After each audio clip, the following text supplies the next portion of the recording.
Testing, testing, testing. Testing, testing, testing. Okay, that's better.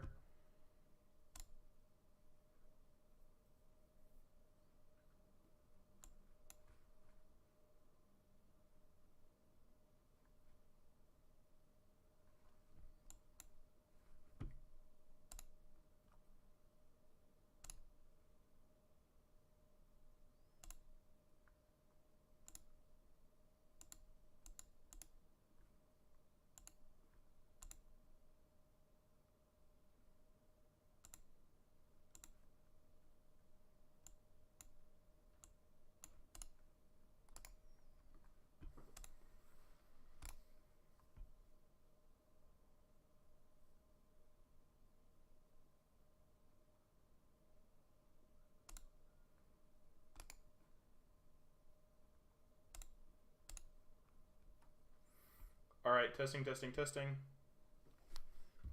I'm just going to make sure my mic is working before we really jump into it.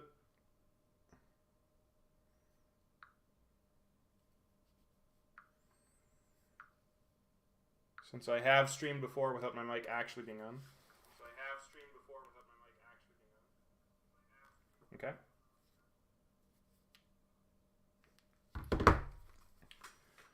All right, and I'll turn on the audio for this.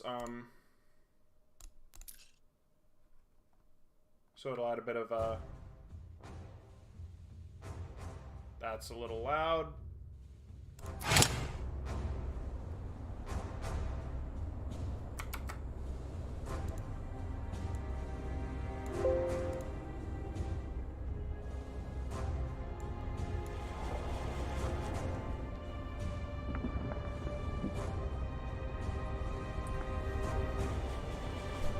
Give me 1 second to check on my sound quality.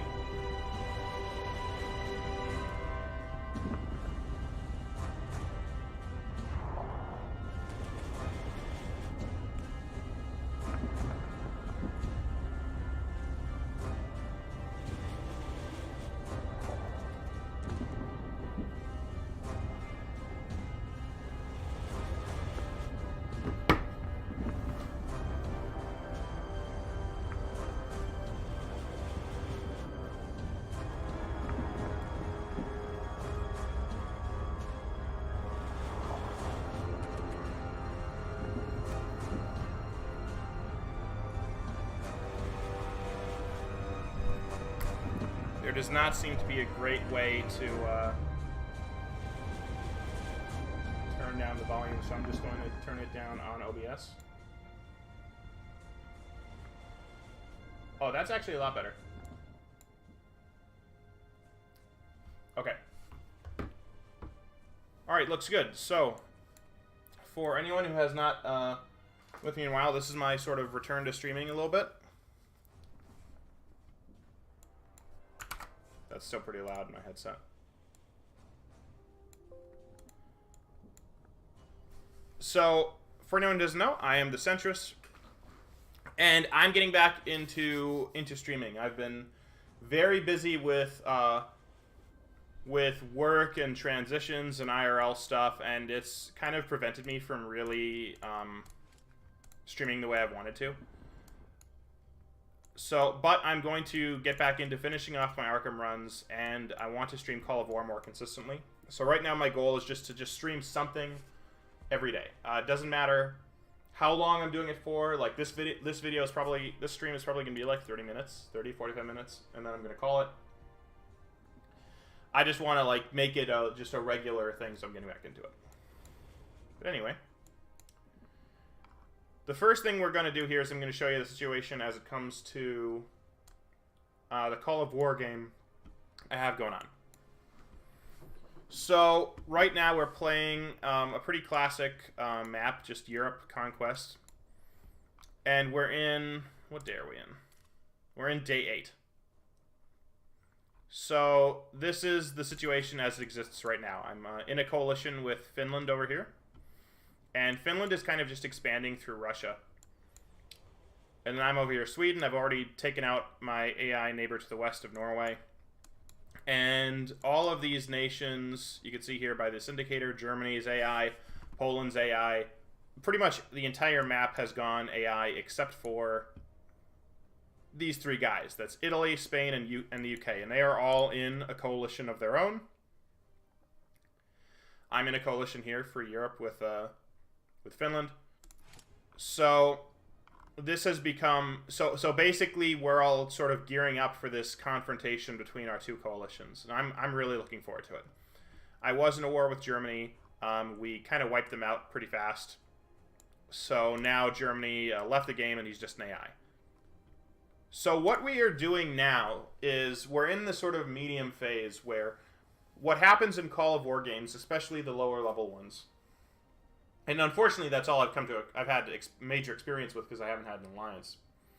But basically the goal here is after the initial start of the game, when you're not dead, you haven't gotten wiped out by some other nearby neighbor, most of the players leave. It just is what it is. Most of the players do take off. There we go. So now I and Finland are going through sort of the AI enemies, creating, are building up our forces and preparing for the eventual PvP showdown between what is a pretty strong coalition. The UK has expanded out to here. Italy hasn't actually been moving for a while. My hope is that he's gone AFK, although he might be taking stuff down here. And then Spain is taking stuff down here in Africa. So my goal eventually is to build up my forces, especially my naval forces, which Finland hasn't. Finland's kind of been doing a little bit, but I really want to be able to build up like a very strong navy myself. So that I can help Finland by blocking off the English Channel and really just cutting off the UK from Spain, who's going to be one of the major pieces. Because if we're going to do a landing, whatever happens, like, my instinct is that the UK is going to just turtle, which is fine, and it's going to depend on how much they decide to go aggro. Because in a PvP match, the more often you're on, the better it is. Just naturally, because you can react faster to things. And that's especially true when it comes to naval conflict. Because you can have ships sailing back and forth, and you might only see a ship through the fog of war for an hour or so, and then it's gone. So you really want to be paying attention to that. So now I see that Copenhagen's been cleared out by Sweden's battle group. Thank you very much. So I'm going to move. I should only need one troop. I don't want to waste any here. Here and here. And without really ships, they're not going to be able to do a whole bunch to me. Now, I have noticed that they do have an air force. But Germany's been hesitant as an AI, and as an AI, Germany doesn't seem to be any longer patrolling the area with his air force. So I think I can get away with just basic transports and just taking Copenhagen and Odense. But now, I really don't actually care that much about Germany myself. Germany has built up a lot of troops. I'd rather Finland kind of deal with them as the large, force. And as you can see, my army doesn't feel super great. I was in this fight with Germany kind of, at the start. Germany realized after a couple days of warfare that he wasn't going to be able to beat me. But we did rack up some casualties. So now I am working on building up my economy, which is really important, especially if you're kind of a smaller nation in a weird position. You can see here on day 8 having only, like, what is this, 6 cities.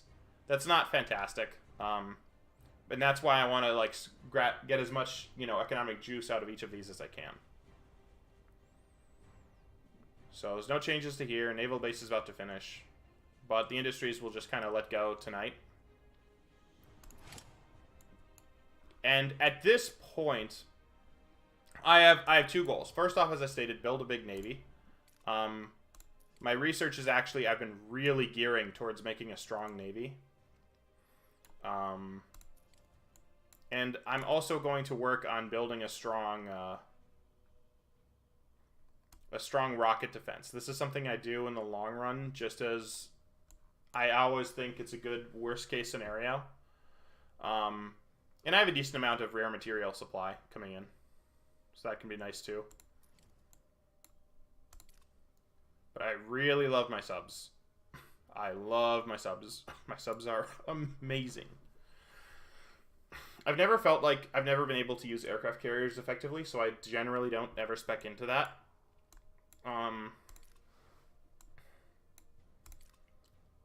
But I am going to keep on making my subs tougher and tougher. So we're going to build our second rocket. And I'm going to see if there's any cheap oil on the market. Okay, that's not actually terrible. It's pretty expensive though, so I don't need all of that. I only need about 1,500. That's fine.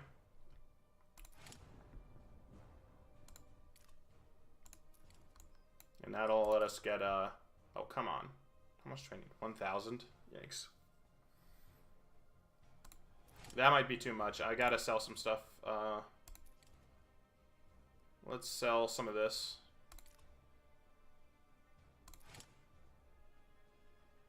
And that'll let me buy... Oh, yikes. Really?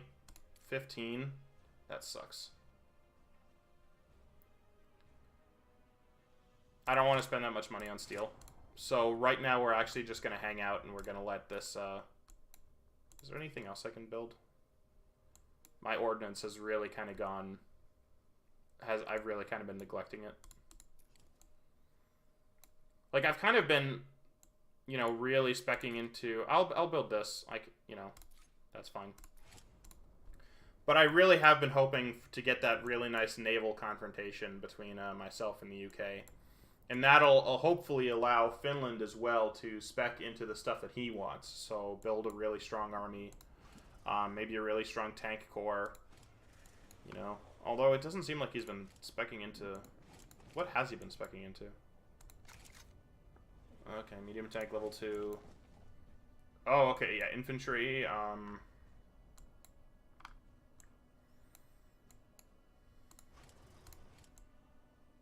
really don't see a lot, to tell you the truth. Artillery levels 1.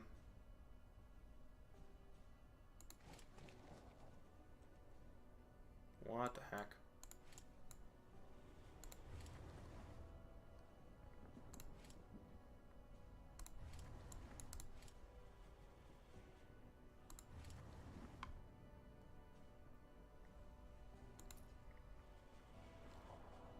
I'm going to start shelling these guys. Might as well. Yeah, so unfortunately right now we just have this major shortage of oil we keep running into. A pretty significant shortage in steel. And that's why I'm trying to build up these industry pieces. You know, once they're done, they'll cap out at like 12,000, which is pretty nice. 12,000 a day. But I definitely could use more resources. This is the issue Sweden runs into a lot of the time. So Sweden, you take Norway fast, but then you're basically sandwiched up next to Germany and Finland. There's no other really good pieces to fight in here. Yeah, you can send your troops way over here to Iceland, but that barely seems worth it. And so the optimal thing is that one of these guys is not being played and it's AI, and you can just roll right into that and really expand out that way. I got hyper unlucky, and basically both of these guys were being played at the start of the game. Germany tried to like cross the channel right into me. It built up a navy bigger than I did, and so we had some decent casualties. Let me actually look at what the casualties were. Yeah, 17,000 to 20,000 on day 8. That's not great. That's significant.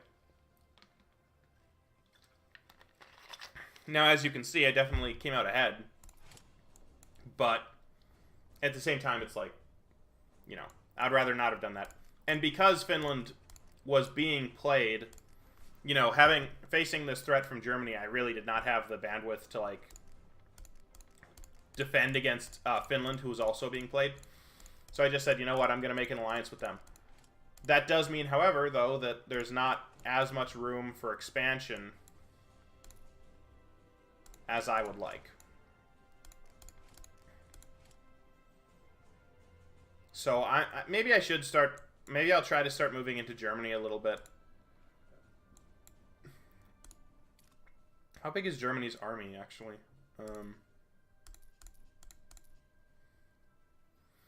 Okay, yeah, Germany is 6%. That's not great. So Germany does have a still pretty significant army. Come on, swap. So Germany is 6%, UK is 6%, Spain's 5%. So Germany does have a pretty significant army behind this, enough that I would sacrifice a decent bit to try to take it. So I just feel like defensively is my best strategy right now. Just kind of count on Finland to do his thing as I kind of get beefier and beefier. And I'll actually make sure that I'm building some troops here.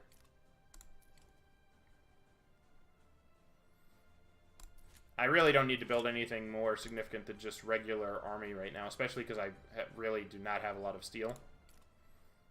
So I'm just going to kind of count on that. I've just been active enough that it hasn't...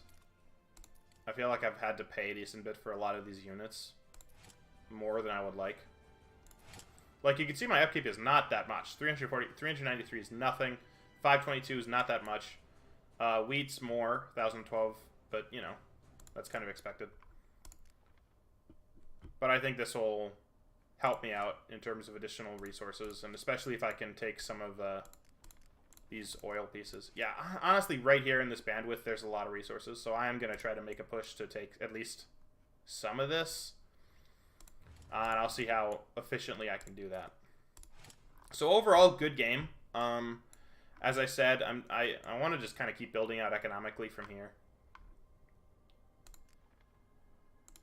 You know, let some of these industry pieces finish, and then really try to make a push across the channel once I've gotten a good understanding of what the forces here are.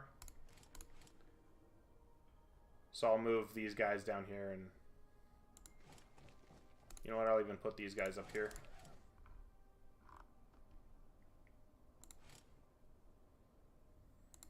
You know what? Yeah, I'll cross the channel with these, you know, so I can kind of gauge what's sitting right here for me. Can I see those actually with you know what? I can definitely see it with that. So I'm going to send my sub over here so I can get a look at these infantry pieces. And then I'll have Copenhagen and Odense in about 9 hours.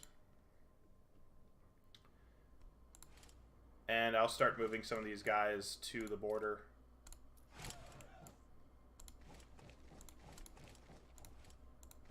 Alright, all of that is good. And now we're going to go to my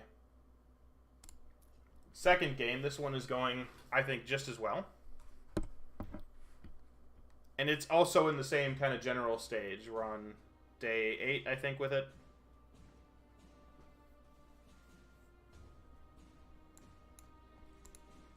By the way, so for people who may not understand, if they've ever heard of Call of War and they never played the game, Call of War basically is, it's a real-time strategy game where it takes me, it's supposed to be like movements in real time, how long it would take an actual army unit to get somewhere. So let's say I want to move, you know, these units from here to Chapes, right? So they are now going to arrive. They're on the way. And they're going to arrive in 10 hours. That's real time, 10 hours. Okay, good. You did that. So I really think it's a fun game. I really enjoy that kind of gameplay. But it does create a lot of interesting things you don't see in a lot of other games. Just because the amount of time it takes is so long. So like here, I'm playing as South Quebec. And as you can see, North Quebec is AI, Maine's AI, New York's AI. Pennsylvania is still playing technically, but, I mean, he hasn't expanded much, so I tend to think he's not actually playing. This guy's AI right here, West Ontario. Wisconsin, I don't know what his deal is. Maybe he's playing. But you can see pretty much most of Eastern United States is either not playing their AI or they've just kind of petered off at the end and they're going to be AI. So here's the big threat that's on the way. Right over here. So Alaska. I don't know why I can't see this guy's name, probably because these green pieces are in the way. Northwest Territory. I'm really hoping that these green pieces mean he's gone AI, because that should never happen with someone who's actually playing. West Montana, which has covered all this. And Oregon and North California. That is all like a super coalition called the American Powers. And they are coming. Slowly, but they're coming. And so that's very worrisome. And actually, Alaska down here means that he's crossed all the way through.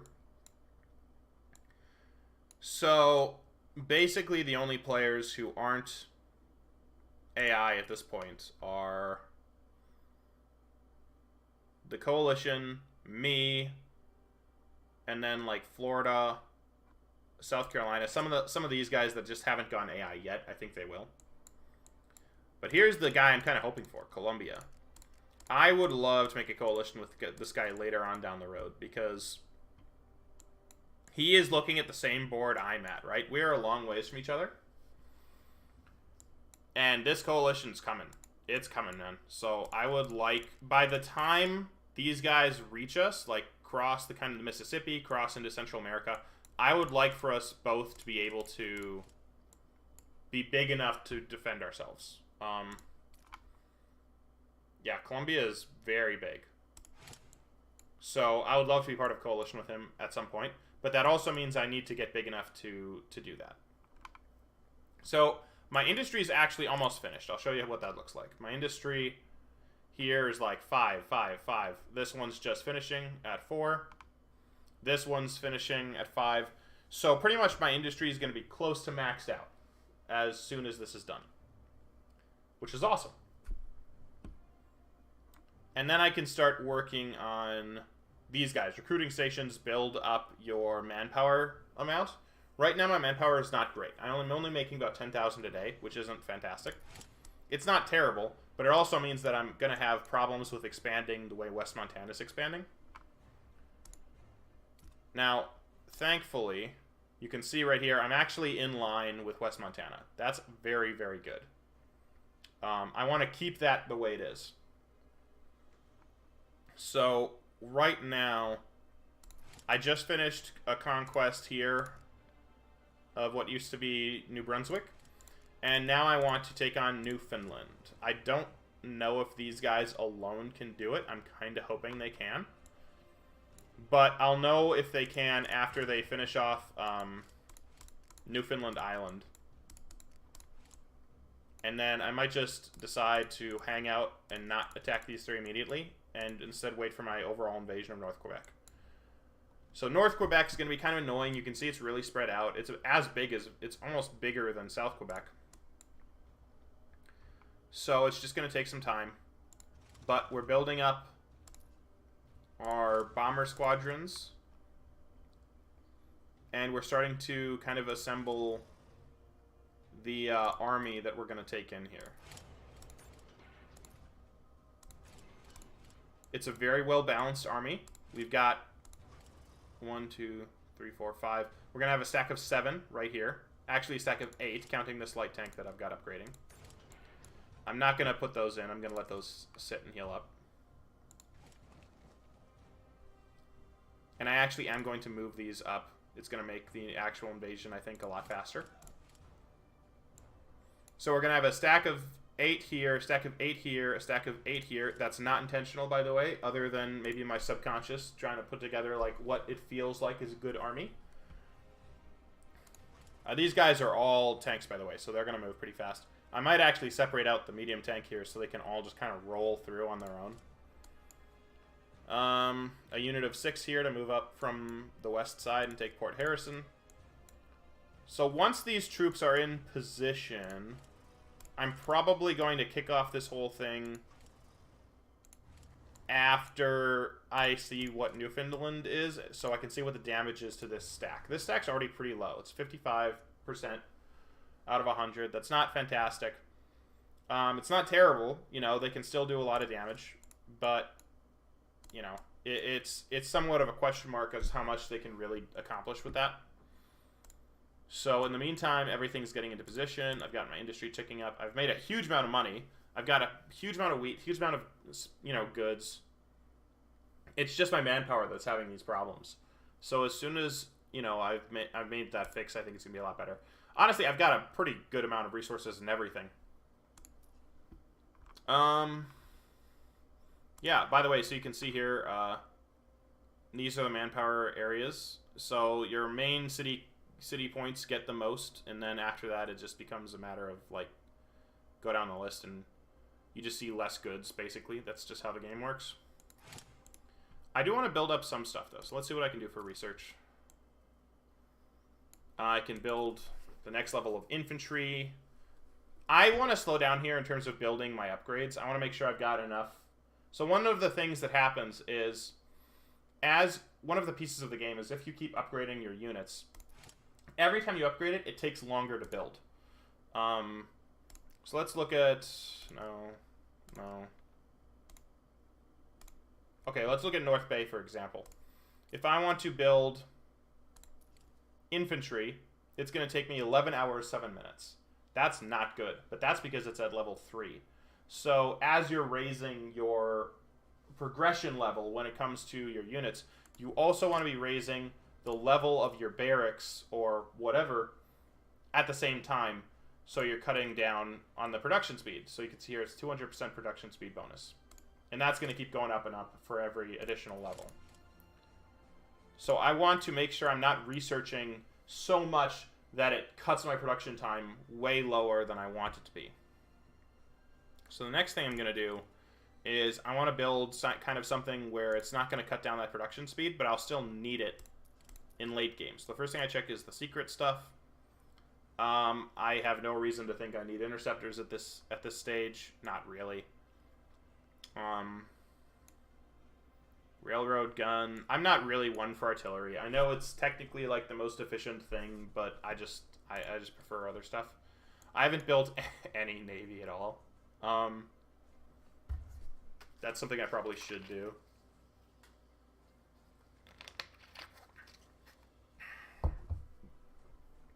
I don't know, man.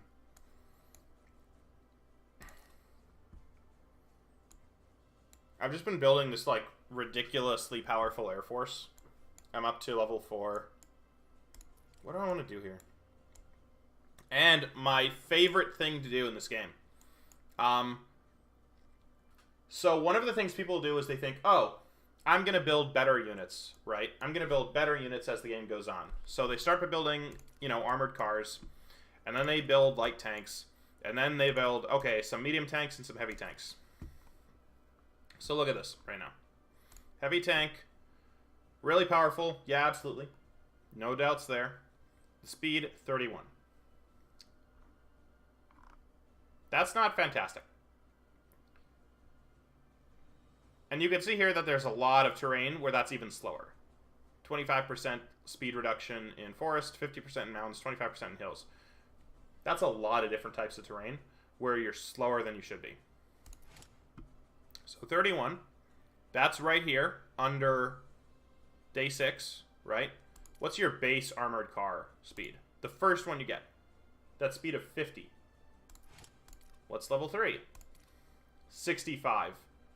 Armored cars are really, really fast. And let's look at the most expensive version. I don't have research for this. So right now, the best armored car I can make is level 4. 75 speed. 15.8 attack against unarmored. This is a powerful unit because of how fast it can go. They're like fast defensive units. No. These are fast units, period. Unarmored, 10.5, 15.8. Light armor, 5.3, 8.0. The only thing it's really weak against is heavy armor. And you are going to... There is not a good reason you should be fighting heavy armor in this, and there's not a good reason you need to because of how fast you go.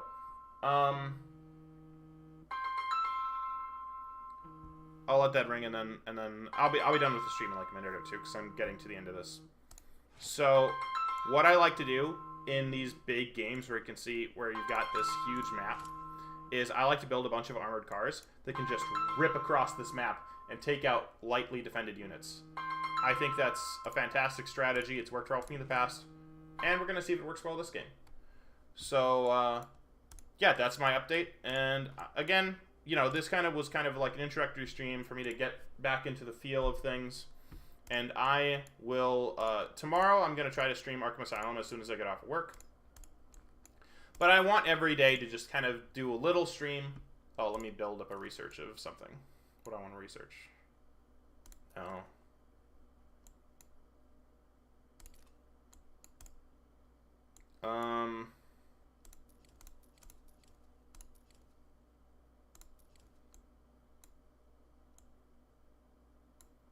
Yeah, you know what? I'm gonna make my air units just hyper super awesome. And then where's my big air base? Okay. This is almost done. Okay, I will let you guys go here and have a good one. Bye.